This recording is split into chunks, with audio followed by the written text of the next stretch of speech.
Hey, what is going on, guys? This is the SS Ultimate Goku back with another video. And today I'm going to talk about a what if Sissi had joined the Lyoko Warriors. Now, um, for anybody who doesn't know, Sissi is kind of like she is the queen bee, so to speak, of the series. Um, she's not really a villain, but she is someone who annoys the group, the Lyoko group, because she believes they're up to something. It's more or less just because she's jealous because Ulrich wants to get with Yumi. She's jealous that, Ulrich's into Yumi, and she wants to be with Ulrich. It's high school relationship drama, is basically what this is. Um, you know how school is. With relationships and stuff like that. But she is so insistent on that she has her entourage and all that stuff. And so the thing about the prequels, we didn't know anything about the interesting thing about Code Lyoko is it's one of the rare shows that kind of starts the show without a prequel or without like a start to the show, so to speak.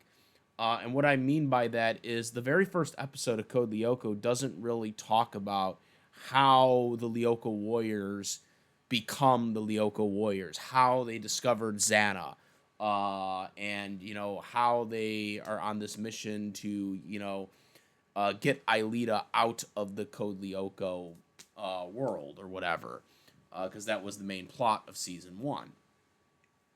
Okay, they never really kind of get into that. The first episode is the teddy bear episode, where Xana possesses a teddy bear, as we all know, and that's kind of how everything goes.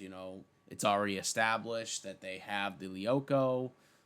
They're in Lyoko. They already have been virtualized. They know everything at this point. So it is kind of one of those mysteries of, we kind of had to figure out how things started. Or at least that's how we had to depict it because that's all we were given.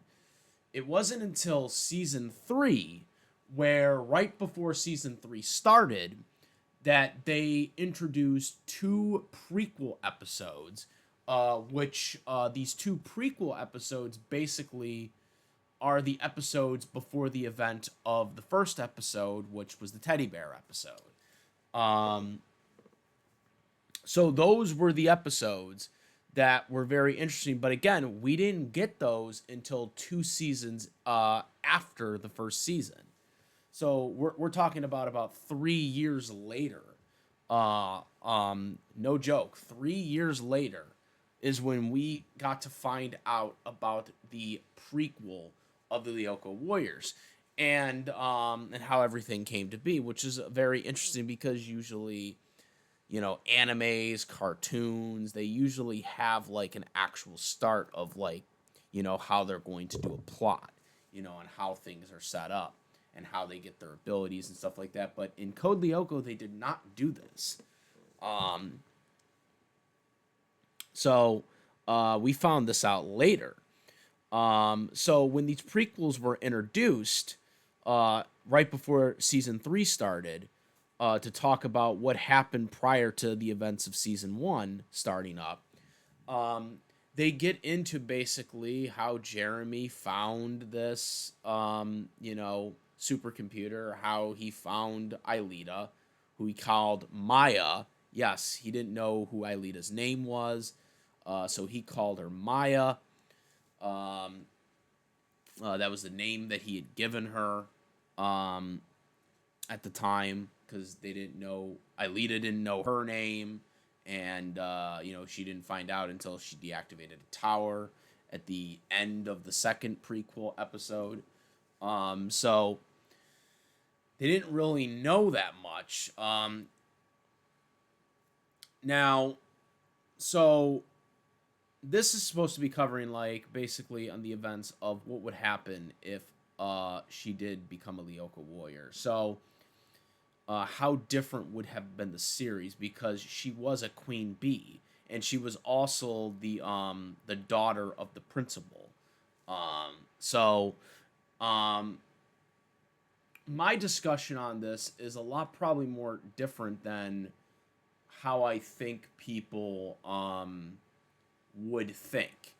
So it's very simple to know how Sissi would have become a Lyoko warrior, because it's pretty kind of obvious in the prequel episodes themselves. They kind of made it obvious.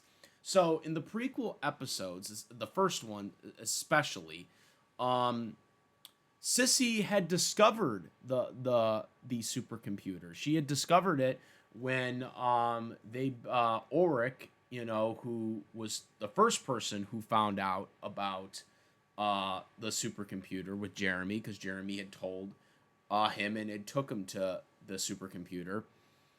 Um, Ironically enough, and this is one thing that always, little details here in the prequel episode. I don't know if this was like a plot device, or a plot hole.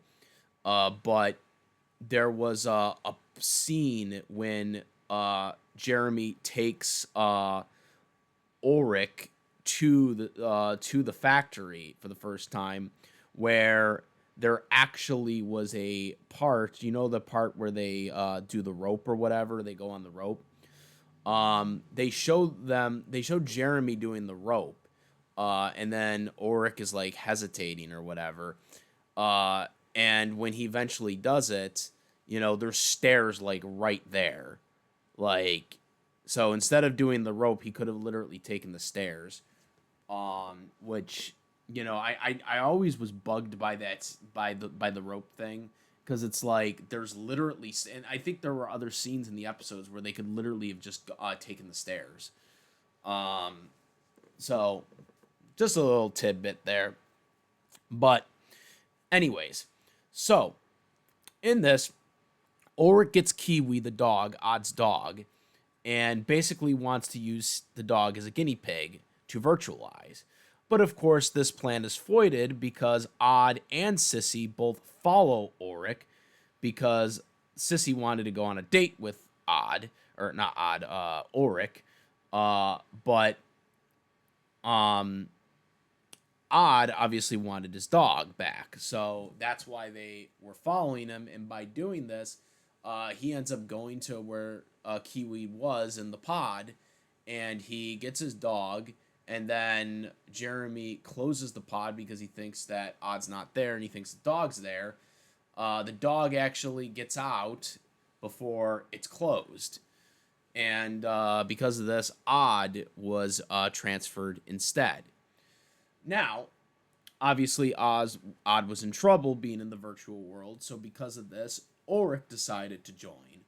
Now, in this moment, Sissi was right there and could have joined. And Ulrich even said, "Are you gonna join?" He was like, "No, I got cheerleading practice." She basically she chickened out, and even Ulrich said this. So,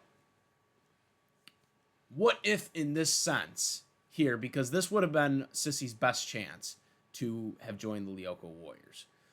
What if she's like, she second guesses, she's like, "Oh, okay, fine, I'll do it for you," and so she does join, and she does go in the pod.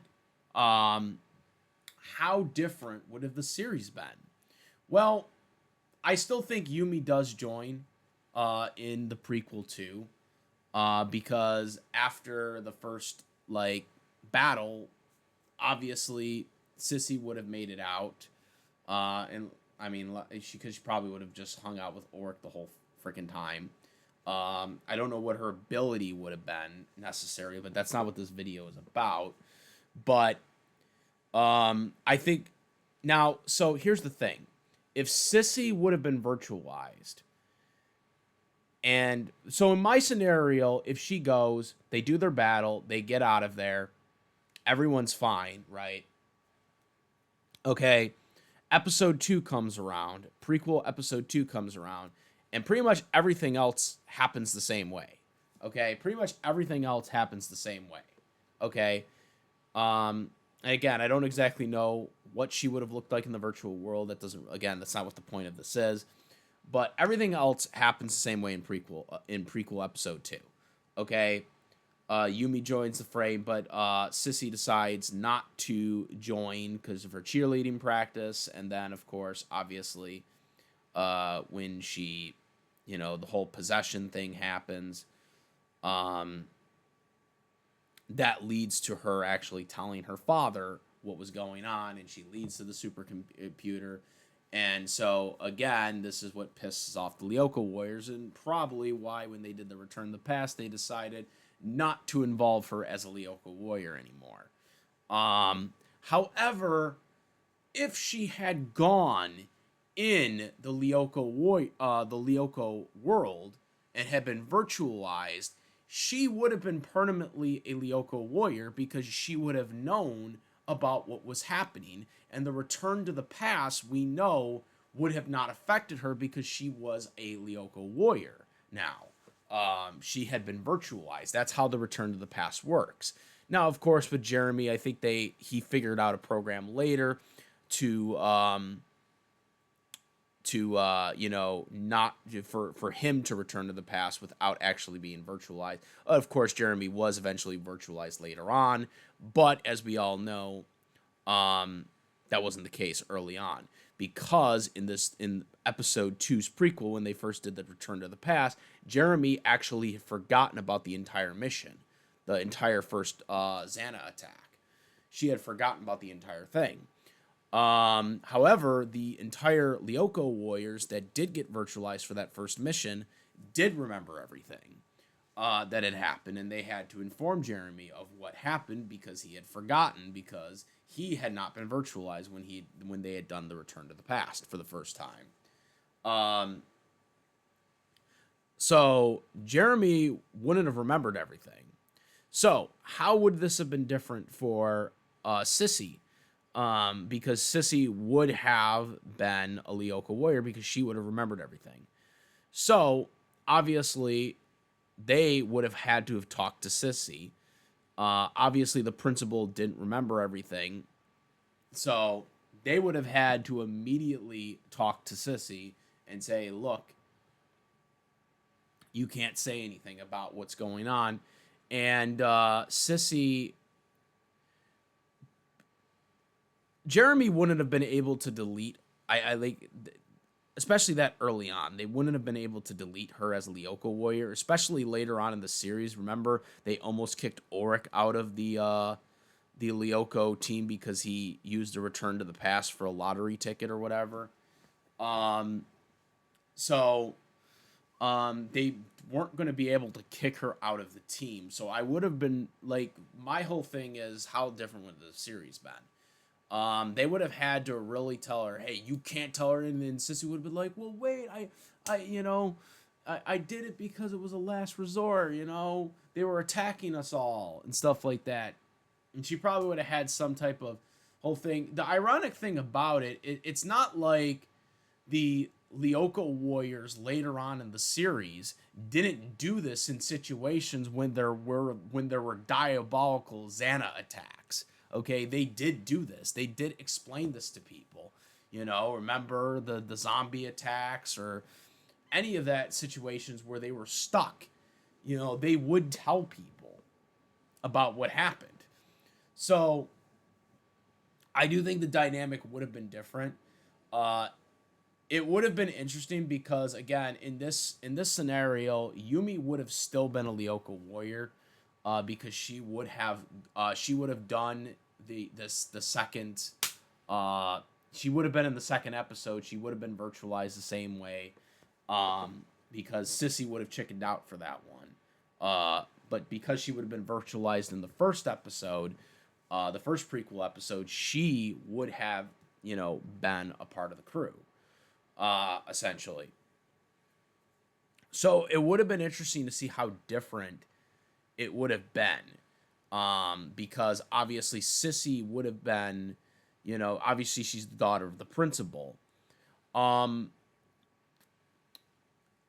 I do think if they could have figured out a way to tell her, hey, you cannot tell your father about this. You cannot do this. You cannot do that, or whatever. Um, I do think she would have been more of an asset to them. Yes, she would have been jealous of Yumi. There would have been this whole back and forth between her uh and Sissi, because obviously, she was jealous of Yumi because Yumi and Auric were like interested in one another.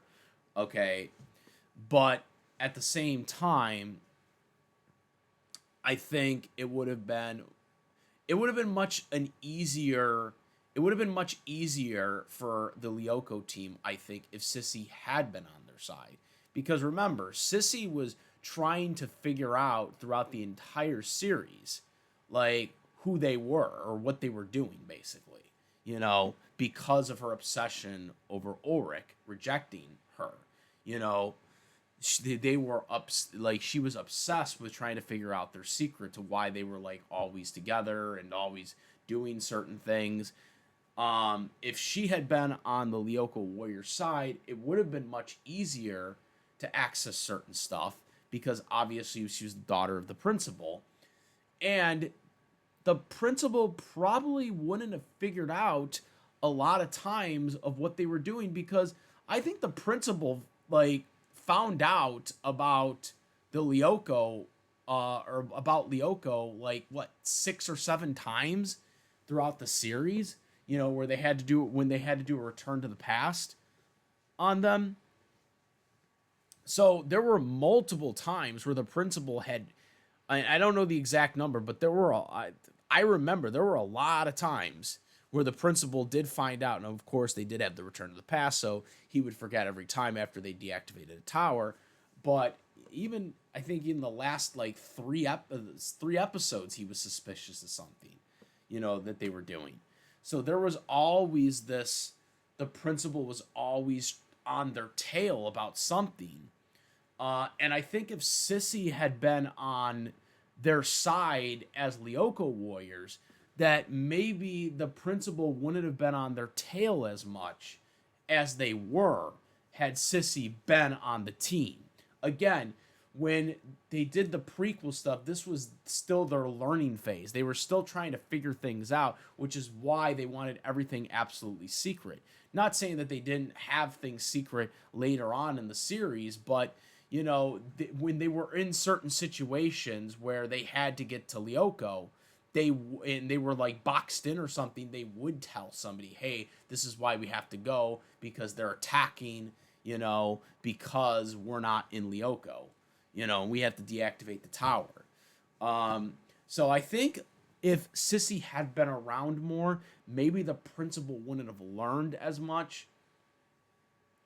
And because the principal wouldn't have learned or had been suspicious, especially once Aelita came into the picture and got enrolled into the school, and I already did a video covering about the whole, the school documents and stuff like that they did for Aelita in my last Code Lyoko related video. So feel free to check that out if you're interested. But I am very curious to how different she would have been and how things would go. I think their life would have been much easier had they had Sissi on the team. Not just because they would have had another person in Lyoko, especially since obviously Williams, got himself brainwashed, when they did try to recruit a new member later on in the series. I think it would have been a much easier. I think it would have been much easier. And I personally think Sissi would have been a better choice than Williams to begin with. The edgy Williams whole thing to me just wasn't really the best decision, I think. Especially the ironic thing about the whole William thing is William obviously was interested in Yumi, and there was this whole, divided between William and Ulrich when you had the same thing with Sissi on the girls' side of it. So I just think it was kind of I just think Sissy would have been a better one. And again, the whole Xana had to control a human thing wasn't really, I think, the best idea that they did. I personally think Xana was just fine doing the stuff that he was doing already without actually having somebody brainwashed permanently. Um, but again, I think it would have been a much easier for the team because they would have been able to have access to activated towers if Sissy had been around because she could have just told them, look, we have an activated tower here, and tried to tell the principal, like, hey, you know, it's an emergency or something like that. Trust me. And they could have had that ground. They could have had that ground laid off if Sissy had been, on the team. But again, they couldn't trust her after she revealed what had happened. Even though they did a return to the past anyways, and she wasn't. Obviously, once she forgot, it was no turning back at that point after they did the return to the past. But if she had been a Lyoko warrior already by going into Lyoko, they would have had to have some middle ground and would have eventually been a very crucial, I think, to the team. Now, again, this video wasn't specifically trying to figure out what she would have looked like in Lyoko or what her weapon would have been specifically. I'm not sure what her weapon would have been. Maybe they would have. No, they would have. No. I was thinking maybe a sword, but no, because they already did that with Auric. I don't know what her. Maybe it would have been pom poms or something like that. She would have had like the. She would have had like metal pom poms or some shit like that. I don't know. So she tried since she wanted to be a cheerleader. I don't know. Maybe katanas. I don't know. They would have had to give her something. They would have figured something out. But again, that's not for. That's not the discussion specifically of this video. You guys can all speculate on that. I'm sure somebody has made fan art of it before, too. So, but yeah, guys.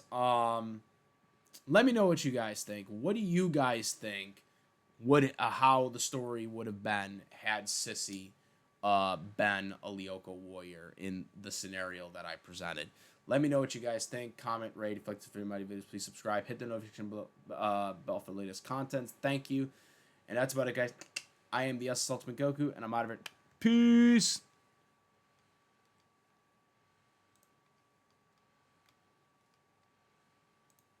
Also, make sure, besides my YouTube channel, to make sure to follow the Twitch, follow the Instagram, all the same name. Also, I do Discord link in the description where we talk about various topics, including this one here. So make sure to check that out. And now I'm out.